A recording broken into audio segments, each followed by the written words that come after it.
Un menu burger à 30 euros, une chicha à 60 euros, des vidéos de cafés, restaurants et supermarchés de Gaza circulent sur les réseaux sociaux. Un retour à la normale, vraiment? C'est ça ce qu'ils font les Israéliens, c'est qu'ils cherchent à faire une façade à Gaza qui brille autour de l'obscurité, devant ces malls-là ou bien ces cafés-là. Juste en face, à 10 mètres, à 5 mètres, il y a toujours des comptes de fortune, il y a toujours des gens qui vivent sous des tentes. Des comptes pro-Israël et le gouvernement israélien lui-même utilisent ces images pour affirmer que la population de Gaza ne souffre plus, Real footage of food scene in Gaza City. qu'aucun génocide n'a eu lieu. Cynical politicians and biased media are lying. The pictures don't. Pourtant, depuis l'entrée en vigueur du cessez-le-feu en octobre 2025, Israël n'a pas cessé le feu dans l'enclave. On a recontacté Rami Abou Jammous, journaliste palestinien, pour voir comment la situation a évolué. Il y a une bulle des gens qui ont fait de l'argent pendant la guerre. Ces gens-là, ils sont mal vus par la société palestinienne, surtout ce qu'on appelle les influenceurs, ceux qui travaillent dans les ONG. Et c'est ces gens-là qui sont la majorité qui profitent de ces cafés. Mais ce qui est intéressant aussi, c'est qu'il y a cette notion de continuer à vivre. Malgré tout, les Palestiniens, ils veulent continuer à vivre. On peut trouver du ketchup, du chocolat, du Nutella à des prix que juste une petite minorité qui ont accès. Mais en contrepartie, on ne peut pas trouver un médicament. Pourquoi j'étais malade? Je suis malade, et papa, je tousse. Qu'est-ce que je dois prendre, papa? Médicament. Médicaments? Yes. Ok.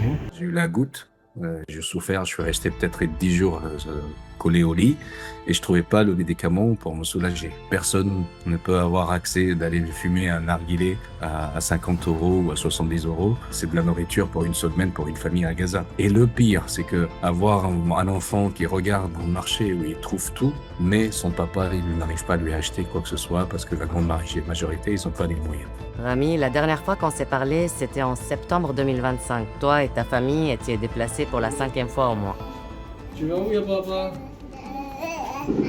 Ça va? Là, tu es chez toi, ça t'a fait quoi de repasser cette porte? On ne s'attendait pas que notre appart allait être nouveau. On est parmi ceux qui sont chanceux de dormir sur un lit. C'est vraiment un grand privilège et c'est vraiment de luxe pour quelqu'un qui vit à Gaza. J'ai tout ce qu'il faut dans ma maison, mais rien ne fonctionne. C'est-à-dire, il y a la télé, mais il n'y a pas d'électricité, une douche, il n'y a pas d'eau. On habite au 9e étage. Monter 9 étages à chaque fois avec 2 jerrycans d'eau de 20 litres dans chaque main. Ça use. Du coup, c'est pour ça que t'as une bonne mine en faisant les allers-retours avec les Les jerrycans. les jerrycans d'eau. Ça va, Baba? Dido? Baba? Yalla, maman. Walid, il avait 2 ans quand on a quitté chez nous. Et quand on est rentré, il avait 4 ans. Il pleut à Gaza. Walid, quand il a vu le lablage, je me rappelle très bien, mais il dit c'est quoi ça? Et pourquoi il y a un trou comme ça? Qu'est-ce qu'on met dedans? Te mets-toi dedans, dis-lui, on te met-toi dedans. Ouais. Pareil, quand il a vu une baignoire, il dit mais c'est quoi ça? C'est une piscine? C'est que c'est la mer? Quand il a vu l'eau qui venait d'en haut, il était très content. Il voulait rester des heures et des heures sous l'eau. À l'époque, tu disais à Walid que les bombes c'était des feux d'artifice. Il a 5 ans maintenant, il va à l'école. Ça vous fait quoi, à toi et Sabah, de le voir partir chaque matin? Non, c'était un rêve. C'était un grand rêve. Moi, j'avais les larmes aux yeux le premier jour où il était allé à l'école. On se rapproche de l'école de Walid. Ah, Walid. Yalla. Yalla, Habib. Le Walid est parmi les chanceux, 1 ou 2% de la population des enfants qui ont pu aller à l'école. Baba, Walid, dis bonjour à mes amis. L'humiliation, ça commence ici. Walid, qu'est-ce qu'il ressent, tu crois? Tout ce qu'on a vécu, pour lui, c'était vraiment une vadrouille. Alors, ya Walid, tu montes dans le camion? Chaque fois, il dit oui, papa, tu te rappelles les cerfs-volants, tu te rappelles la mer. Pour lui, c'est des bons souvenirs. Et maintenant, quand il y a des bombardements autour de nous, il les appelle toujours feux d'artifice, mais il sait que c'est des feux d'artifice qui font mal, qui tuent. Quoi, c'est du papier? C'est quoi? Waouh, c'est joli, ya C'est quoi, Habib? Quand toi et Sabah regardez vos enfants, Walid et Ramzi, qui est né pendant ce génocide, vous imaginez quoi pour leur avenir? On ne sait pas comment l'avenir va se faire. Ouais, ça suffit. Non, non, Le plus important pour nous, c'est les enfants.